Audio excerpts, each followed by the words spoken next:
পবিত্র কুরআনের কোন সূরাটি জুম্মার দিনে বিশেষভাবে পাঠ করা মুস্তাহাব? উত্তর সূরা কাহাফ। পবিত্র কুরআনের কোন সূরা প্রথমাংশ তিলাওয়াতকারীকে দাজ্জালের ফিতনা থেকে রক্ষা করবে? সূরা কাহাফের প্রথম 10টি আয়াত। পবিত্র কুরআনের কোন সূরাটি সূরা জুম্মার দিন ফরজ নামাজের তিলাওয়াত করা সুন্নত? সূরা সাজদা ও দাহর। পবিত্র কুরআনের কোন দুটি সূরা জুম্মার নামাজে তিলাওয়াত করা সুন্নত? সূরা আলা ও গাশিয়া। পবিত্র কুরআনের কত বছরে নাজিল হয়? 23 বছরে।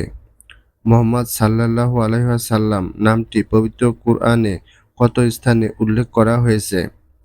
উত্তর 4 স্থানে।